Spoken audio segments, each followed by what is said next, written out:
Hi, this is Barry J. McDonald, and I'd like to welcome you to today's blog post over at writecom.com. And today we had a look at the topic of selling more books, and have you really been selling as many books as you can? For example, maybe is your book cover, doing you a service, or maybe it's affecting your book sales. Is your book description any good?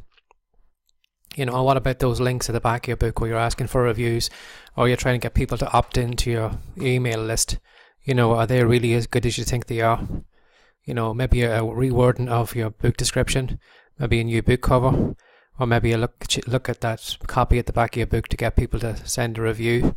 Maybe they could be tinkered with and maybe it could be improved to give you better results.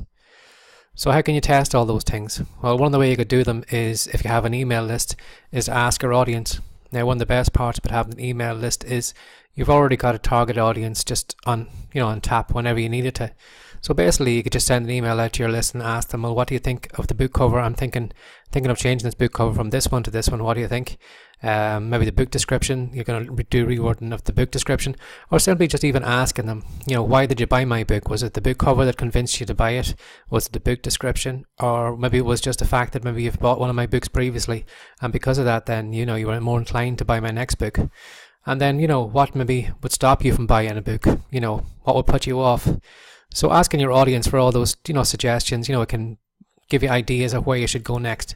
Maybe your book cover's fine, maybe it's your book descriptions that are letting you down, or maybe it's vice versa. And then even then for the back of the book then, what would make them go and leave a review for a book? What would stop them, leaving a review for a book? So finding all that information can be very, very helpful. And those cases maybe where you haven't got an email list built yet, I recommend maybe you could go to maybe a Facebook page or a Twitter page and ask followers on that. But in those cases, I think maybe while you might get responses to those things, I think you can't beat having your own email list, because anybody that opts in, to get emails from you in a regular period, is probably a warmer market than people that are just, scrolling through your Twitter feed every so often, or just, dropping by a Facebook page on a, now and then occasional basis. But at least with somebody maybe that would be on your email list, you'd have a stronger relationship with, and they might be a better audience to ask. And then apart from asking your own audience, then is to use things like tracking software. So whether that's setting your, while you can't test everything that goes on in the Kindle, in the Kindle reader, there is some bits you can test. Like you can test the hyperlinks and what people are clicking on in your books, what wording on a hyperlink is making them click, and where are they going after that then. And then again, to not just measuring the clicks that are taking place in the Kindle reader, then having a look at maybe the web stats. Is a headline on your opt-in page, is it really pulling as good as it could? Have you been testing the headlines? Maybe even giving away another free book maybe could make a difference.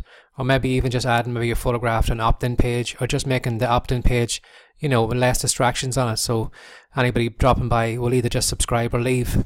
Maybe you have too many distractions and maybe you're losing traffic to have a look at maybe articles or something else maybe, and, do things that maybe you don't want them to do. So if you're not tracking all these different things, like how do you know, how your book is, could any difference make, increase to your book sales?